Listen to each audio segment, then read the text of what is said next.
Yes बच्चे, let's start today's lecture. आज हम करेंगे प्योरिफिकेशन ऑफ कोलाइडल सॉल्यूशंस। ये जो कोलाइडल सॉल्यूशन होते हैं प्योरीफाई कैसे करते हैं, राइट। कल हमने किया था प्रेपरेशन मेथड, ठीक है। देखो, इसमें सबसे पहला प्रोसेस आता है बच्चे हमारे पास डायलिसिस। मैं बहुत स्लो करवाने वाला हूं आज, क्योंकि ये टॉपिक बहुत ज्यादा इंपॉर्टेंट है। मैं सारे नोट साथ में बनवा दूंगा, आप लोग अपनी फेयर कॉपी पे भी कर सकते हो, ठीक है, क्योंकि मैं साथ में लिखने वाला हूं। डायलिसिस होती क्या है पहले हम इसको समझ लिए डायग्राम के साथ, ठीक है, फिर हम करेंगे इसकी डेफिनेशन लिखेंगे, राइट। देखो,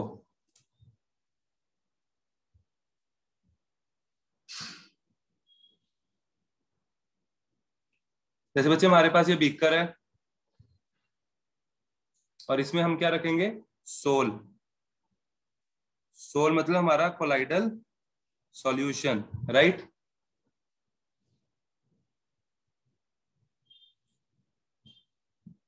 और ये थैला, इसको थैला बोलते हैं।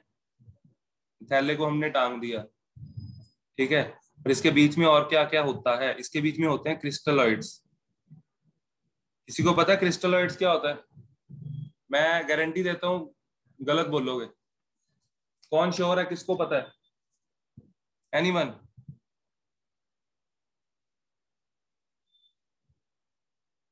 क्रिस्टलॉइड्स क्या होते हैं? हाँ जी बोलो। हाँ जी, मनन, अभिषेक,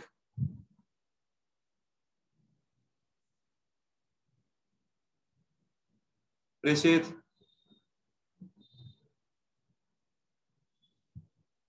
क्रिस्टलॉइड्स क्या होते हैं भाई?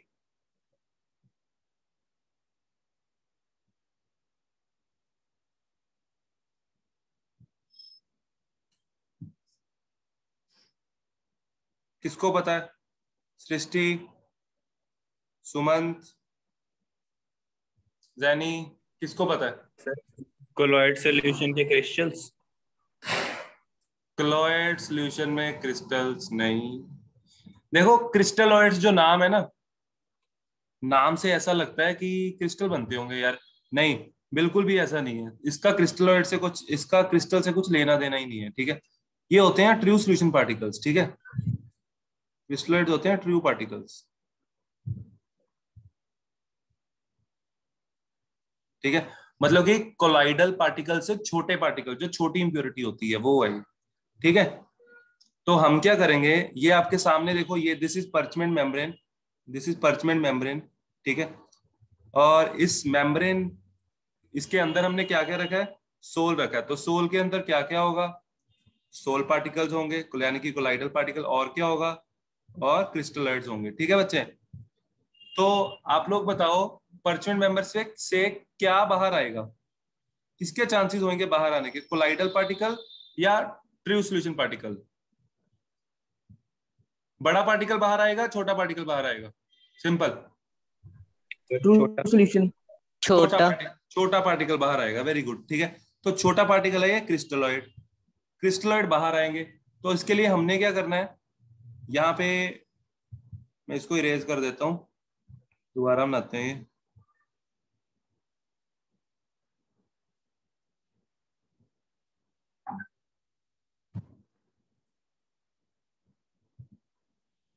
मैंने क्यों इरेज किया मैं आपको बताता हूं बच्चे। This is the reason. यहाँ पे हम वाटर लेंगे, तेज फ्लो में यहाँ वाटर आएगा, और इधर से हम पानी को बाहर निकाल देंगे, ठीक है, वाटर आउट। इससे क्या होगा, जो हमारे पार्टिकल्स यहाँ पे आएंगे, है ना, ये वाटर है सारा, जो पार्टिकल क्रिस्टलॉइड पार्टिकल यहाँ से बाहर आ रहे होंगे, मैं मार्कर चेंज कर रहा हूँ, जो पार्टिकल यहाँ से बाहर आ रहे होंगे वो वाटर के फ्लो के साथ साथ इधर जाते हुए बाहर निकल जाएंगे। समझ आया? वाटर स्ट्रीम ऑफ वाटर हमने क्यों पास की, ये समझ आया? यस। हाँ जी सर। इस प्रोसेस को Yes, बोल, sir. वेरी गुड, इस प्रोसेस को बच्चे बोलते हैं डायलिसिस। क्लियर? तो डायलिसिस में हम कोलाइडल पार्टिकल्स को बाहर नहीं निकालते, उससे जो छोटी इंप्योरिटी होती है वो बाहर निकालते हैं, ठीक है। अब इसमें बहुत सारे क्वेश्चंस हैं, वो सारे हम डिस्कस करेंगे। पहले हम बच्चे इसकी डेफिनेशन लिखेंगे, आप लोग मेरे साथ साथ लिखोगे। और इसके नोट्स लेक्चर खत्म होते ही मेरे तक पहुंच जाने चाहिए, ठीक है। स्क्रीनशॉट लेने करो बंद और नोट्स बनाने करो शुरू। लिख लो डेफिनेशन।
लिख लो बच्चे।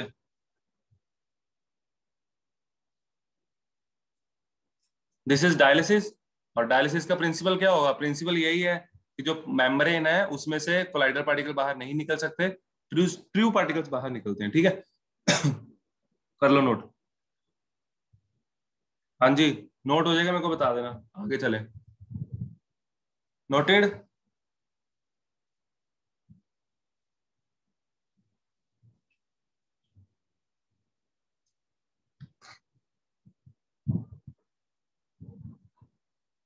हाँ जी चुन्नू मुन्नू बोलो, आ गया समझ? चले आगे। Yes sir. हाँ जी सर। चलो, आपको डायलिसिस समझ आ गया। ये जो प्रोसेस होता है ना बच्चे, ये काफी स्लो होता है, ठीक है। तो हम इसको फास्ट कर सकते हैं कैसे? देखो, सारा कुछ सेम, सब कुछ सेम। इसी में हम एक काम करते हैं, हम यहाँ पे प्लेट लगा देते हैं, ठीक है। कौन सी प्लेट? आपको समझ आ गई होगी। यहाँ पे हमें पॉजिटिव चार्ज, नेगेटिव चार्ज। अब कोई सोच सकता है इस प्लेट लगाने से क्या होगा? कोई बताएगा क्या होगा? अगर यहाँ पे इलेक्ट्रोप्लेट्स लगेंगी तो क्या होगा?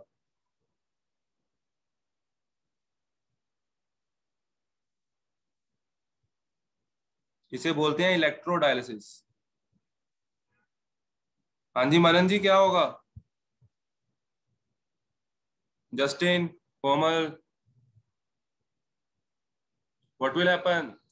बच्चे, ये जो क्रिस्टलॉइड्स के पार्टिकल आपको दिख रहे हैं ना, दीज आर एक्चुअली इलेक्ट्रोलाइट्स। क्या होते हैं? इलेक्ट्रोलाइट्स। तो इलेक्ट्रोलाइट्स अगर अंदर है, यहाँ पे इलेक्ट्रोलाइट्स है ना, देखो सोल में मैं मार्क कर रहा हूँ। अगर यहाँ पे इलेक्ट्रोलाइट्स है, अगर पॉजिटिव नेगेटिव चार्ज लगाऊंगा, बैटरी बाहर, इलेक्ट्रॉन्स बाहर लगाऊंगा तो क्या होगा? अट्रैक्ट होंगे पार्टिकल, जल्दी बाहर नहीं आएंगे? बोलो, जल्दी बाहर आएंगे ना। It means electrodialysis is fast, ठीक है। इलेक्ट्रोडायलिसिस फास्ट होती है। सबको समझ आ गया? इलेक्ट्रोडायलिसिस और नॉर्मल डायलिसिस में डिफरेंस समझ आ गया बच्चे? हाँ जी सर। Okay, very good. अब मेरी बात सुनो। अगर डायलिसिस ज्यादा देर तक हो, पता क्या होता है? What happen when if dialysis is prolonged? क्या होगा? क्वेश्चन है ये, क्वेश्चन ये है, व्हाट हैपन्स व्हेन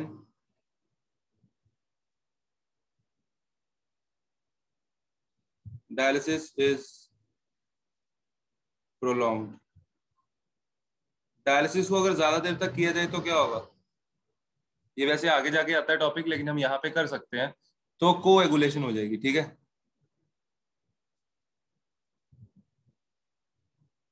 कोएगुलेशन का मतलब होता है एग्रीगेट हो जाता है। क्यों? क्योंकि यहाँ पे जो देखो ये जो इलेक्ट्रोलाइट्स हैं ये बाहर आ जाएंगे, तो जो कोलाइडल की स्टेबिलिटी है that is because of electrolytes. Colloid जो स्टेबल होता है आपस में नहीं जुड़ते कोलाइडल के पार्टिकल, जैसे ये कोलाइडल पार्टिकल्स हैं ये आपस में नहीं जुड़ रहे, this is just because of electrolytes. ठीक है, जैसे इलेक्ट्रोलाइट बाहर निकालो ये आपस में जुड़ जाएंगे, पीपीटी बन जाएगा। ठीक है, आया समझ? तो कोएगुलेशन हो जाएगी। क्लियर? आगे सबको समझ? चले बच्चे आगे। हाँ जी बोलो। सर कोएगुलेशन क्या होती है? कोएगुलेशन का मतलब है एग्रीगेट हो जाते हैं बच्चे। हाँ, ये टर्म आगे जाके फिर से आएगी, बहुत डिटेल में आएगी। ठीक है, क्लियर? हाँ जी सर। चलो अब हम आगे चलते हैं। आपको पता है कि जो डायलिसिस होती है नॉर्मल ह्यूमन में, जो डायलिसिस होती है जो किडनी को साफ करने के काम आती है, ये सबको पता है? किडनी साफ करते हैं डायलिसिस के साथ, यस और नो? हाँ जी, bio students. Yes sir. Bio student को तो बहुत अच्छे से पता होना चाहिए। अच्छा, तो उसमें आपने देखा होगा अगर डायलिसिस करो तो जिस बंदे की डायलिसिस करो एक तो वो वीक हो जाता है, और एक उसका जो फेस होता है वो थोड़ा सा ब्लैक एंड हो जाता है। ठीक है, फेस थोड़ा सा मतलब वीक तो होएगा ही होएगा, साथ में थोड़ा सा फेस उसका ब्लैक सा हो जाएगा। मगर अगर उसका कलर बिल्कुल साफ भी है तब भी थोड़ा सा ब्लैकिश सा होना शुरू हो जाता है भाई। एनीवन?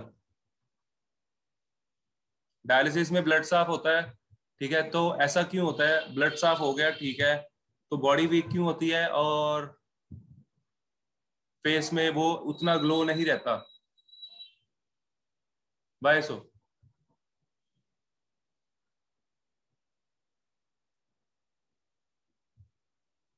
देखो बायसो, बहुत अच्छे। जैनी एंड तनिष, वेरी गुड।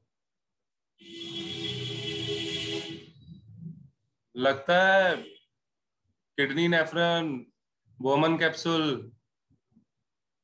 पता नहीं है अच्छे से। अब मेरी बात सुनो, क्या होता है सर डायलिसिस? उसमें तो वो बाहर जाते हैं ना जो नॉन यूजफुल इलेक्ट्रोलाइट्स होते हैं। हाँ हाँ, शुगर है थोड़ा पास पहुंचा। मेरी बात सुनो सारे, किडनी में क्या होता है, किडनी में हमारे जो इलेक्ट्रोलाइट्स होते हैं वो दोबारा रीअब्जॉर्ब हो जाते हैं। ठीक है, जो जरूरत के होते हैं, सॉल्ट्स होते हैं, मैग्नीशियम, सोडियम, पोटेशियम, आयरन, वो सारे रीअब्जॉर्ब हो जाते हैं। लेकिन जो हम आर्टिफिशियल किडनी यूज करते हैं यानी कि डायलिसिस करते हैं उसमें इलेक्ट्रोलाइट्स बाहर आ जाते हैं। ठीक है, इलेक्ट्रोलाइट्स को हम नहीं पकड़ पाते, तो इलेक्ट्रोलाइट्स बॉडी से कम होते जाते हैं जिसके कारण बॉडी वीक हो जाती है और सारा कुछ खराब हो जाता है। ठीक है, तो भगवान करे किसी को डायलिसिस की जरूरत ना पड़े। अब हम आगे चलते हैं। चलें बच्चे आगे? यानी समझ आया? Yes sir. अच्छी पढ़ाता हूँ मैं बायो भी, एक दो टॉपिक तो आती है। अल्ट्रा फिल्ट्रेशन,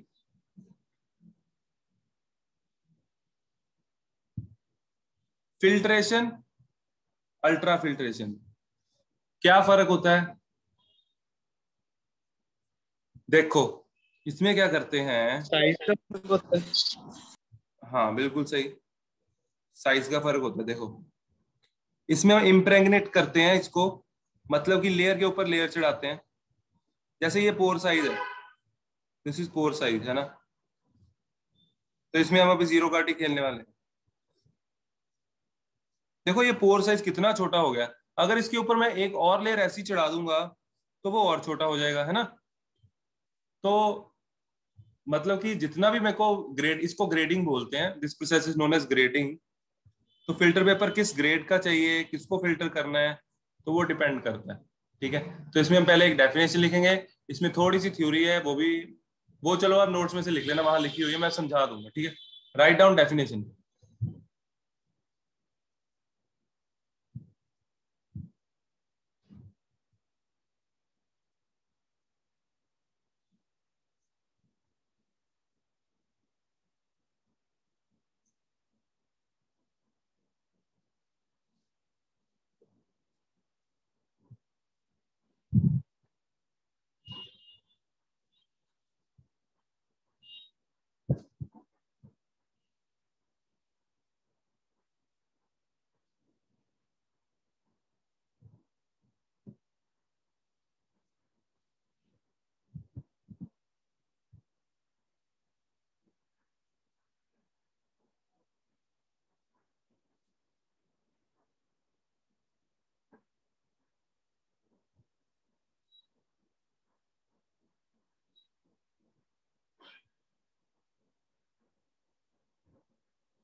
हम्म,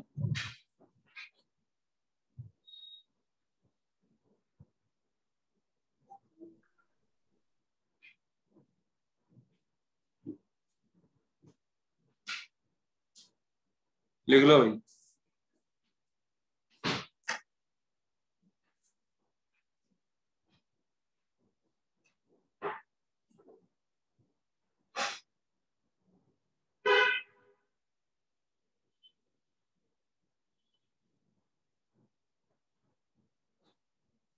हाँ जी बच्चे मेरी बात सुनो।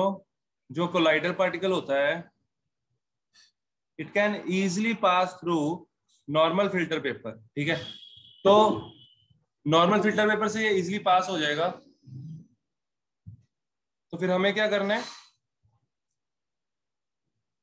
हमें इसके जो पोर्स हैं उसको, उसका साइज थोड़ा हमें कम करना होता है, ठीक है। तो वो कैसे होगा, सुनो, वो आपको मैं बता रहा हूं, आप सुन लो। आपके नोट्स में लिखा हुआ, वहां से लिख सकते हो। The size of the pores of filter paper can be reduced. इसको हम रिड्यूस कर सकते हैं कैसे, बाय इम्प्रेग्नेटिंग दैम विथ कोलाइडल और जेलेटिन सोल्यूशन, ठीक है। तो जेलेटिन सोल्यूशन के साथ उसका हम जो पोर साइज है वो रिड्यूस कर देते हैं। क्लियर, ये लिख लो जल्दी।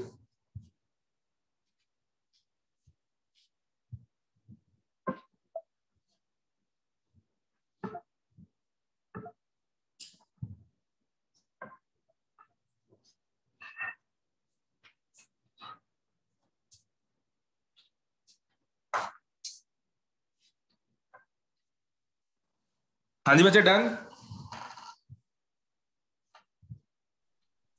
Yes. Okay, now third method. Third method simple definition है, अल्ट्रा सेंट्रीफ्यूगेशन। तो अल्ट्रा सेंट्रीफ्यूगेशन में क्या होता है, हैवी पार्टिकल्स नीचे रह जाते हैं, इंप्योरिटी साइड पे हो जाती है, ठीक है।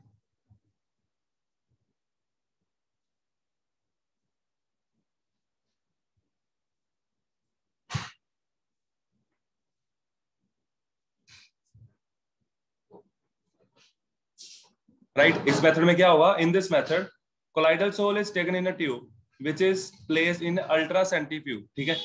तो कोलाइडल पार्टिकल को आपने अल्ट्रा सेंट्रीफ्यूग में रखना है, तो फिर उसके बाद रोटेट करना है, right. On rotation of the tube at high speeds the colloidal particles settle down at the bottom. Colloidal particles heavy होते हैं, they will settle down at the bottom of the tube and impurities get separated out. Clear, तो ये थी आपकी ultra centrifugation. इसके बाद आती है बच्चे properties of colloidal solution. Write down next topic.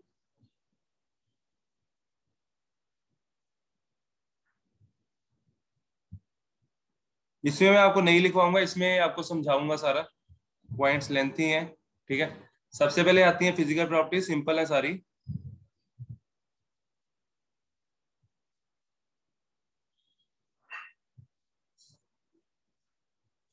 Physical properties, पहली heterogeneous character.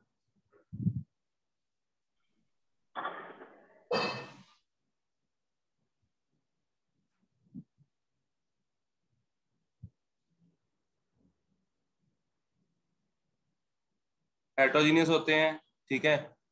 Appears to be homogeneous but actually are of heterogeneous nature. और इनका स्टेबल नेचर होता है, दे आर स्टेबल। स्टेबल का मतलब समझते हो, कोई बच्चा समझा सकता है यहाँ पे स्टेबल का मतलब क्या है? हाँ जी, एनीवन? स्टेबल कैसे पता लगेगा कि स्टेबल है या नहीं है? तो इसके अंदर चार्ज होते हैं इसलिए। हाँ, चार्ज होते हैं, स्टेबल होते हैं, लेकिन हमें पता कैसे लगेगा, हमें पता लगेगा कि वो सेटल डाउन नहीं होते, ठीक है। They do not settle. अगर सेटल हो जाएंगे फिर तो पीपीटी बन जाएंगे, जैसे सस्पेंशन होता है, सैंड पार्टिकल्स होते हैं, ये सेटल नहीं होते। आपने देखा मिल्क है, मिल्क सेटल नहीं होता है ना। Third point, filterability. Normal filter paper से पास हो जाएंगे, ठीक है, मतलब कि वो किसी काम का नहीं। अल्ट्रा फिल्टर पेपर से सेपरेट कर सकते हैं, पॉइंट हमने कर लिया पहले। इसको आप चाहे इतनी डिटेल में मत करना, ठीक है। एज इट इज, दो दो लाइनें लिखवाई हुई है मैंने नोट्स में, वो लिख लेना। चलें आगे। अब सोल्यूशन चैप्टर सबने किया हुआ है, अगली जो प्रॉपर्टी है ना वो सोल्यूशन चैप्टर पे बेस्ड है और उसको अच्छे से समझ लेना। फर्स्ट बच्चे थी हमारी फिजिकल प्रॉपर्टीज, ठीक है। फिजिकल के अंदर आपने देखा 3 प्रॉपर्टीज आई, हेट्रोजीनियस कैरेक्टर, स्टेबल नेचर, फिल्टरेबिलिटी। अब उसके बाद सेकंड आती है हमारे पास यानी कि B, colligative properties.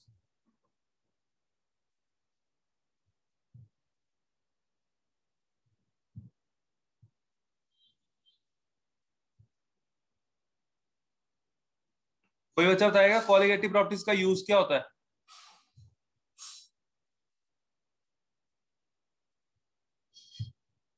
What is the use of colligative properties?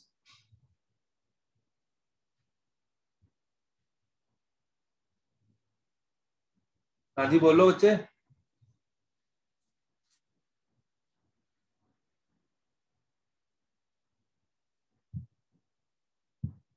Colligative properties क्यों यूज करते हैं?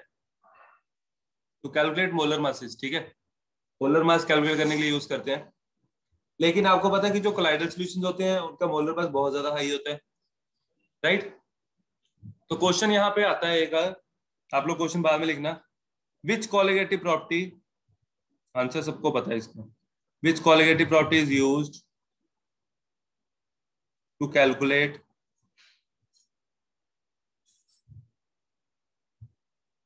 Molar mass of colloidal solutions, ठीक है। Molar mass of colloidal particles या प्रोटीन, स्टार्च, जो बड़े बड़े होते हैं जिनका मोलर मास बहुत ज्यादा होता है, उसके लिए कौन सी कॉलिगेटिव प्रॉपर्टी यूज करते हैं? यहाँ मैं मैक्रोमोलिक्यूल्स भी लिख सकता था।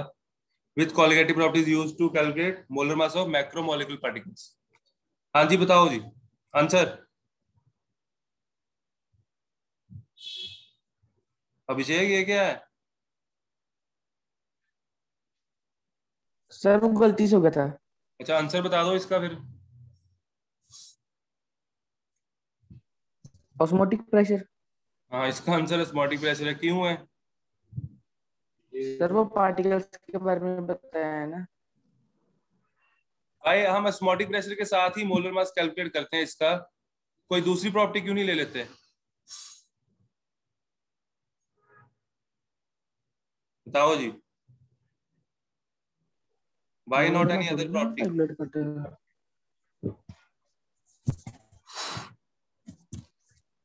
मेरी बात ध्यान से समझना, इसके लिए आपको सॉल्यूशन चैप्टर आना चाहिए बहुत अच्छे से, ठीक है। ध्यान से समझो। देखो अगर मैं लेता हूं एलिवेशन इन बॉइलिंग पॉइंट,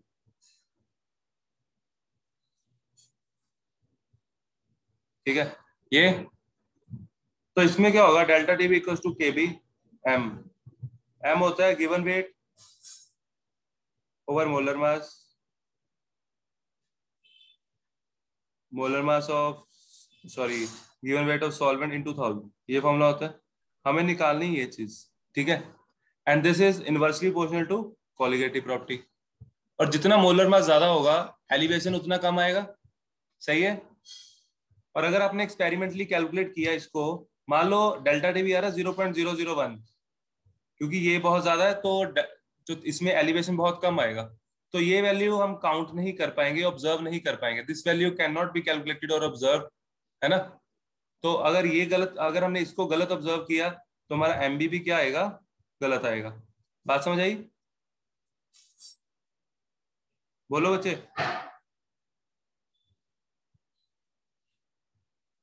लेकिन ये जो pi equal to c r t है, इसमें वैल्यू थोड़ी सी रिस्पेक्टेबल आती है, थोड़ी सी कैलकुलेट हम उसको कर पाएंगे। कैसे? देखो सी तो ठीक है, सी में भी हम given weight by molar mass लेते ही हैं, given weight by molar mass, यहाँ पे वॉल्यूम ऑफ सॉल्यूशन, है ना। लेकिन आर की वैल्यू बहुत ज्यादा होती है 8.314, टेम्परेचर की वैल्यू बहुत ज्यादा होती है 300, तो ये वैल्यूज बहुत बड़ी हो जाएंगी और जो पाई आएगा उसको हम इजीली कैलकुलेट कर पाएंगे, है ना, विद एक्यूरेसी। तो इसको अगर एक्यूरेसी के साथ कैलकुलेट करोगे तो एमबी भी एक्यूरेसी के साथ सही आएगा। क्लियर हुआ बच्चे? हाँ जी बोलो। तो उसमें आपको सिर्फ, हाँ उसमें जो मैंने क्वेश्चन लिखवाया आपको सिर्फ वही लिखना है, ठीक है, वही आएगा। और नोट्स में जो 1-2 लाइन है वो लिख लेना। अब मैं आगे चलता हूँ मैकेनिकल प्रॉपर्टीज पे, थर्ड।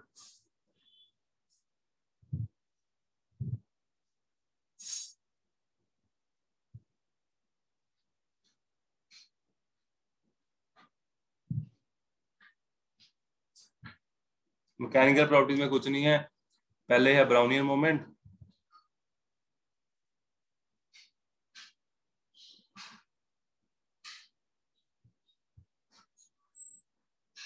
ब्राउनियन मोमेंट होता है जिगजैग मोशन।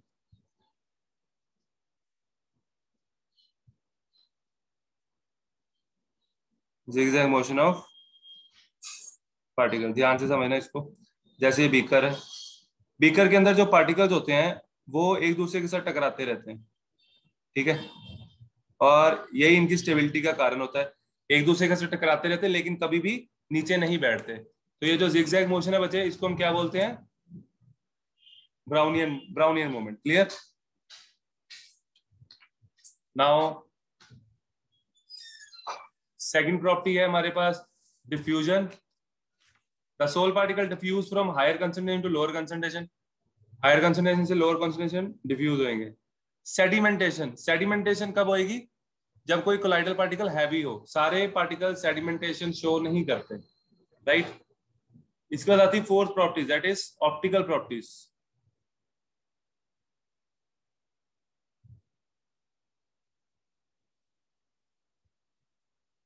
ऑप्टिकल प्रॉपर्टीज में कुछ नहीं है, पहला है टिंडल इफेक्ट।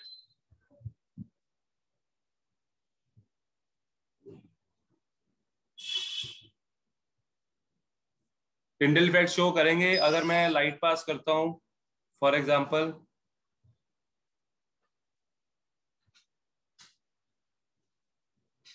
मैं दो बीकर ले लेता हूं, एक में ट्रू सॉल्यूशन पार्टिकल, ठीक है, और एक में कोलाइडल पार्टिकल। तो इसमें से जब लाइट पास करेगी तो हमें पाथ विजिबल नहीं होगा, सीधा इधर आ जाएगी ना, और यहाँ पे हमें पाथ विजिबल रहेगा। और अगर पाथ विजिबल रह रहा है तो वो किस में होगा? कोलाइडल सॉल्यूशन में, ठीक है। This is true solution. यही होता है टिंडल इफेक्ट, ठीक है बच्चे, आया समझ? टिंडल इफेक्ट की आपको डेफिनेशन लिखनी है, मैं जो लिख रहा हूं यही लिख देना, मैं लिख देता हूं।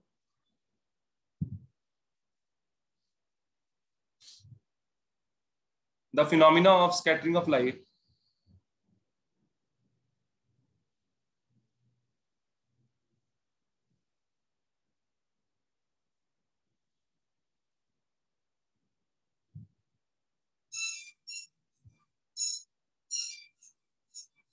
कैसे? By colloidal particles.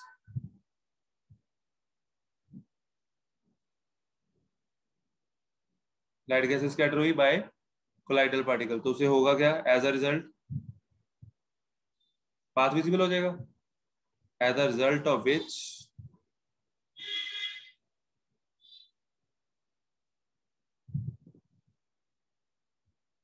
The path of the beam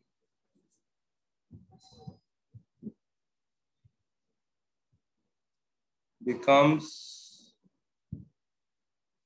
visible, और इसी को बोलते हैं टिंडल इफेक्ट। क्लियर बच्चे? इसके बाद आता है हमारा next topic, that is origin of charge. इससे अब बिल्कुल खत्म हो चुका है यहाँ तक टॉपिक, बिल्कुल नया टॉपिक है, वो हम नेक्स्ट लेक्चर से स्टार्ट करेंगे, राइट? इसमें यहाँ तक किसी को कोई प्रॉब्लम अभी पूछ सकता है? Yes, anyone? हाँ जी बोलो। मैं एक बार पीछे दिखाता हूँ आपको स्लाइड्स। फिर मैकेनिकल वाले दिखा दो। हाँ बच्चे सारा दिखा रहा हूँ। सबसे पहले हमने डायलिसिस की, फिर इलेक्ट्रोडायलिसिस की। इलेक्ट्रोडायलिसिस फास्ट होती है, ठीक है, और डायलिसिस को अगर प्रोलॉन्ग कर दिया जाए ज्यादा देर के लिए तो एग्रीगेशन हो जाती है, ठीक है। अल्ट्राफिल्ट्रेशन की, अल्ट्राफिल्ट्रेशन को हम जेलेटिन के साथ पोर साइज कम रिड्यूस कर सकते हैं। क्वेश्चन आता है how pore size can be reduce, ठीक है, with the help of gelatin solution. Ultra centrifugation, ultra centrifugate करना है, कोलाइडल पार्टिकल्स यानी कि हैवी पार्टिकल नीचे बैठ जाएंगे। फिजिकल प्रॉपर्टीज, हेट्रोजीनियस कैरेक्टर होता है, appears to be homogeneous but actually are of heterogeneous nature. Stable होते हैं। फिल्टरेबिलिटी में नॉर्मल फिल्टर पेपर से पास नहीं होंगे, पास हो जाएंगे, अल्ट्रा से नहीं होंगे, ठीक है। Colligative properties, osmotic pressure use करना है क्योंकि ऑस्मोटिक प्रेशर से वैल्यूज सही आती हैं, राइट। मैकेनिकल प्रॉपर्टीज, मैकेनिकल में पहली प्रॉपर्टी है Brownian movement. zigzag motion of particles को बोलते हैं Brownian movement, and this is the main reason for the stability of colloidal particles, right. Optical properties में हमारे पास आएगा टिंडल इफेक्ट। आप देख सकते हो पहला ट्रू सॉल्यूशन है, दूसरा कोलाइडल है। कोलाइडल में हमें पाथ विजिबल हो जाएगा और उसमें पाथ विजिबल नहीं रहेगा। क्लियर? किसी बच्चे को कोई डाउट? Yes anyone? सर हाँ जी। सर इलेक्ट्रोडायलिसिस में जब हम कोलॉइड्स में वो डालते हैं, रॉड्स डालते हैं, तो उसमें पॉजिटिव और नेगेटिव चार्ज तो ऑपोजिट इलेक्ट्रोड्स में चले जाते हैं ना। यस यस बिल्कुल। तो हाँ, उसकी वजह से कोलॉइड ये कोएगुलेट नहीं हो जाता? नहीं, वो इलेक्ट्रोफोरेसिस में होता है। तो इसमें ये होगा ना, इसमें देखो, इसमें इम्प्योरिटीज बाहर आ गई, फिर हम प्लेट्स को बाहर निकाल लेंगे। हाँ, इसको आप अगर डायलिसिस को प्रोलॉन्ग करोगे, वो हमने लिखी ली है, फिर कोएगुलेशन होगी। ये तब कोएगुलेशन तब होगी जब हम ज्यादा देर के लिए करेंगे, क्योंकि सारे इलेक्ट्रोलाइट्स बाहर आ जाएंगे तो कोलाइडल पार्टिकल्स यहाँ जुड़ जाएंगे। ये मैंने बताया हुआ। आया समझ? यस। Okay, very good. हाँ जी, और कोई बच्चा? Any doubt? चलो बच्चे, अब नोट्स भेज दो फटाफट, ठीक है? Okay bye.